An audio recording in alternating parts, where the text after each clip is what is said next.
Fala galera conectada aqui no canal Conexão Fute, sejam muito bem-vindos a mais um vídeo aqui no canal. No vídeo de hoje vou trazer aqui a reação de ex-jogadores e membros aí da imprensa falando sobre a derrota que foi um vexame da seleção brasileira para a Argentina por 4-1. Antes deixa o seu like e se inscreva em nosso canal para nos ajudar a chegar em 100 mil inscritos e no decorrer do vídeo vai deixando a sua opinião. Vambora! Me sinto envergonhado porque acho que é a primeira vez que eu vejo um jogo da seleção brasileira do estádio, né? Depois que eu parei de jogar futebol, trabalhando, enfim, conectado ao jogo, mas assim, olhando de longe, sentindo o calor da torcida adversária, que, enfim, parabenizar também ao torcedor argentino pela festa que fez aqui no Monumental. Agora, um jogo assim é vergonhoso para o torcedor, vergonhoso para a comissão, vergonhoso para a CBF, vergonhoso para os protagonistas que são jogadores. Porque desde o minuto 3 que você citou aí, Diniz, o torcedor já estava gritando o olé. O Brasil ficou sem tocar na bola há muito tempo. Aí você fala 4-1 para a Argentina, um 4-1 assim com peso, merecido 4-1. E o gol do Brasil foi um gol achado, porque o Romero ele erra na saída de bola, ele tenta sair jogando, o Matheus Cunha pressiona, rouba a bola e faz o gol. E só, o Brasil não fez mais nada assim. Da lembrança que eu tenho nesse momento, que a gente está aqui ao vivo, eu não lembro de ter assistido um jogo da seleção brasileira tão ruim, tecnicamente, taticamente, um jogo tão distante de uma seleção adversária. Porque é uma crítica válida à seleção brasileira de que nós temos muitos jogadores de times médios da Europa. A gente já conversou disso aqui. Algumas pessoas acreditam que isso tem um peso enorme, outras que não tem tanto peso assim, mas é uma discussão que vale, porque a gente estava acostumado a ter um time que você tinha o melhor goleiro do mundo, o melhor lateral direito do mundo, o melhor lateral esquerdo do mundo, um zagueiro world class, com um meio-campo que tinha pelo menos um volante absurdo e um meia que era o melhor do mundo, ou concorria melhor do mundo, e o melhor atacante do mundo. A gente estava acostumado a ter muito protagonista no nosso time. E agora a gente vê um time que tem jogadores do West Ham United, tem jogadores do Aston Villa, do Fulham, e algumas pessoas se incomodam com isso. Falam, cara, falta cancha, falta pressão para esses caras aí. A gente não pode ter uma seleção nesse nível.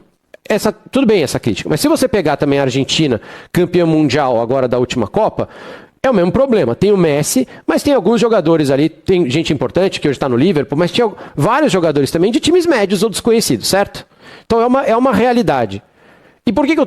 Cara, eu tenho pra mim que não é nem tanto o clube que o jogador tá ligado? Eu acho também que vai muito do treinamento, mano. Dia a dia ali, o que o Dorival passa pros caras, mano. Tô dizendo tudo isso porque a seleção ainda é um time de futebol. E ontem... Muito justo. Isso não pode ser só na conta do técnico da seleção brasileira. É o catado de Edinaldo Rodrigues. Na semana em que é mantido no cargo como presidente da CBF, a realidade é esfregada na nossa cara. Jorginho joga mesmo pra fora. Por essa gestão, os erros da Confederação Brasileira de Futebol que resultam no 4-1 que a gente viu, no catado que a gente viu. A nossa distância para a Argentina é essa. Talvez seja até maior do que essa. Talvez o 4-1 seja até pequeno para explicar o quão constrangedora foi a atuação da seleção brasileira. Quem planta Edinaldo, colhe tempestade, prorrogação a partir de agora. Vamos falar muito sobre essa atuação. Nota da seleção brasileira, os jogadores vão falar na zona mista, Monique Danello tá lá. E o Dorival, tá chacoalhando ou não tá? O Edinaldo tá fixo. Chacoalhando é pouco, filho, tá doido pra sumir com ele de lá. Esse não balança, mas o Dorival... Tainá, a bola é sua. Evidentemente que não tem a menor condição do Dorival continuar no comando da seleção brasileira. Já não tinha antes dessa data FIFA. O Dorival ficou no ano passado mais de 60 dias com a seleção brasileira. Ah, não teve tempo para treinar. Nenhuma seleção tem tempo para treinar. Mas no ano passado, com Copa América, ele ficou mais de 60 dias, somadas todas as convocações com a seleção brasileira. E a seleção não evoluiu, assim, absolutamente nada. Muito pelo contrário. Então, assim, já era evidente antes e agora ficou muito escancarado que o Dorival não tem condição de seguir no comando da seleção. Ah, André, mas quem vem? Gente, ser técnico da seleção brasileira... Já deixa aí nos comentários, tá? Quem que vocês gostariam de ver como treinador da seleção brasileira? Continua sendo um negócio muito sério para todos os técnicos do futebol mundial. Ah, pode ser que um ou outro não queiram, pode ser que tenham alguns aí que não queiram. Mas, no geral, bem conversado, qualquer um vai querer dirigir a seleção brasileira, cara. Então, não venham com esse papo de que, não temos opção, vai colocar quem? Tem um monte. É o que mais tem. O que o Brasil precisa fazer agora, viu, seu Edinaldo, você que foi reeleito aí com votos de todas as federações, todos os clubes da Série A, todos os clubes da Série B, são todos coniventes, enfim. O que precisa ser feito agora é escolher com calma, porque a seleção brasileira vai ter uma data FIFA em junho, que não... e outra só em setembro. Não são essas datas que vão fazer a diferença para a seleção brasileira na Copa do Mundo. Não são essas datas. Então, vamos escolher com calma. Vamos pegar, sabe, um nome bom para não fazer outra bobagem. Com todo respeito ao Dorival, tava na cara que o Dorival não era técnico para a seleção brasileira. Que vergonha, hein? Que quarta-feira, hein? Nossa. Então, em nome do Pai, do Filho e do Espírito Santo. Caralho, mano, e tipo assim, Dorival, todo mundo, uma certa época, pediu Dorival, antes tinha pedido Renato. Aí sonhou com o Ancelotti, acordou com Dorival, né, mano? Aí tá rolando agora um papo aí de Jorge Jesus, já que Felipe Luiz já falou que não, né, mano? Mesmo que não rolou nenhum convite oficial da CBF. Também que Deus proteja todos nós e que Deus proteja os hipócritas. Mas isso é reflexo do 7-1? Não, isso é reflexo do presidente da CBF.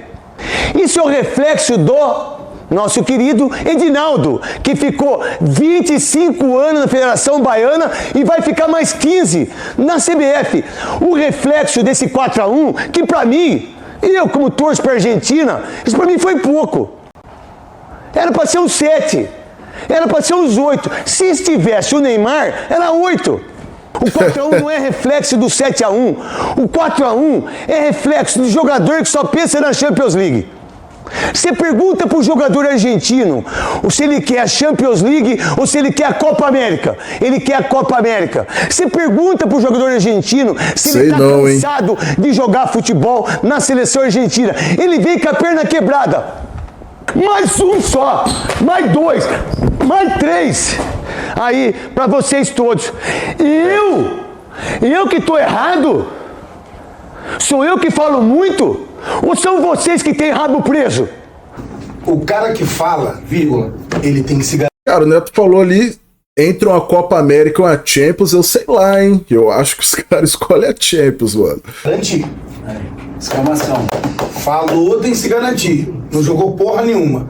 Pipocou e apanhou. Outro ponto.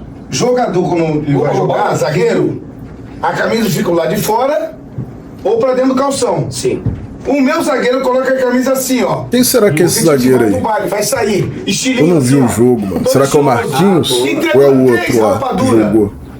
O zagueiro tem que ser raiz, camisa fedendo. Não deu uma pancada.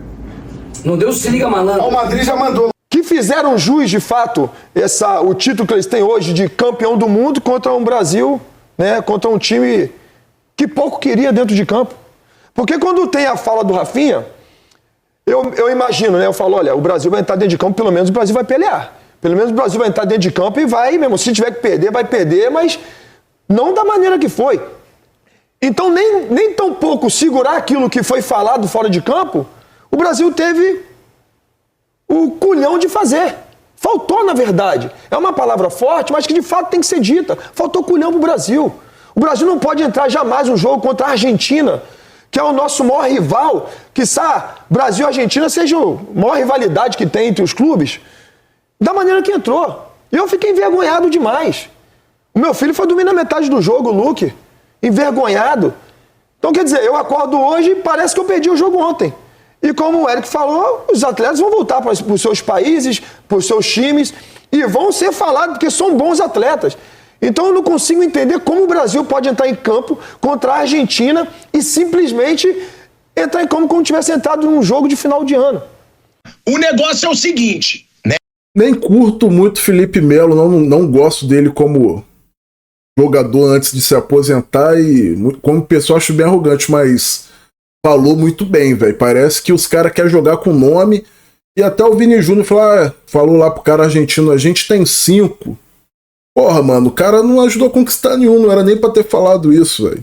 Eu quero saber o seguinte, porque só se fala nisso. Dorival Júnior merece ser demitido? Eu vou dar aqui a minha opinião. Não era nem pra estar lá. Dorival Júnior nem mereceria ter sido o treinador da seleção brasileira. Pronto, eu já começo por aí. Eu não sou covarde, eu falei isso desde o começo. Eu falei que eu não achava treinador para a seleção brasileira. Eu falava que o treinador da seleção brasileira, na minha opinião, tinha que ser o Jorge Jesus. Eu dizia na época e agora tá claro, gente. Tá claro, não dá. Agora, tem essa situação. Ele escalou o Brasil com 2 meias para enfrentar a Argentina fora de casa. Uma Argentina que domina meio campo. Uma Argentina que tem jogadores ali que hoje tem um meio campo muito entrosado. E aí é o que eu falo, não tem como você defender o Dorival Júnior no dia de hoje. Foi um baile da Argentina, foi um show da Argentina. Detalhe, abre um parêntese, é a mesma coisa que a gente falar assim, ó, foi um baile do só pra contrariar sem o Alexandre Pires. Foi um baile do Revelação sem o Xande de Pilares. Eu sei que os dois já saíram, mas eu tô dando exemplos aqui. Foi um baile do Guns N' Roses sem o Axl Roses. Por que eu tô falando isso? Porque o Messi não tava em campo. O Lautaro não estava em campo. Os 2 principais nomes da seleção argentina, eles não estavam em campo. Eles deviam estar lá se coçando no sofá, tranquilinhos, rindo da cara da seleção brasileira. Falando tipo assim, deixa a nossa garotada dar o show, deixa a nossa garotada brincar. Gente, foi ridículo. E aí é o que eu falo. Eu acho que não tem mais como o Dorival ser o treinador da seleção brasileira. A minha opinião. Também não vou fazer como muita gente, como disse o Mauro César Pereira aqui, para fazer lobby para tirar o Felipe Luiz do Flamengo, não. Não. Que tem muita gente da imprensa paulista louca para tirar o Felipe Luiz do Flamengo. Louca. Não. Não é muita gente que diz que ele é um treinador novo. Deixa ele ganhar experiência. Rapaz, do que o Pilhado falou, vou até encaixar ali uma fala até sobre o Rafinha, que falou que ia dar porrada nos caras, bababá. O Rafinha ficou igual um otário na mão dos argentinos, mano. Os caras ficou empurrando ele pra lá e pra cá, parecia que até aqueles moleques que sofrem bullying na escola, mano. O Hendrick que teve que tirar ele lá do meio daquela parada, pra você ver como que foi tão vergonhoso esse jogo. Amigos das redes sociais, milhões de amigos das redes sociais. No final do meu comentário no Jornal da Band, um dia antes desse 4-1 da Argentina, fora o baile em cima da seleção brasileira, eu pedia, tomara que os deuses do futebol olhem com carinho para a nossa seleção. Não tinha não olhou não, mano. Transmiti mais de 40 anos de seleção brasileira.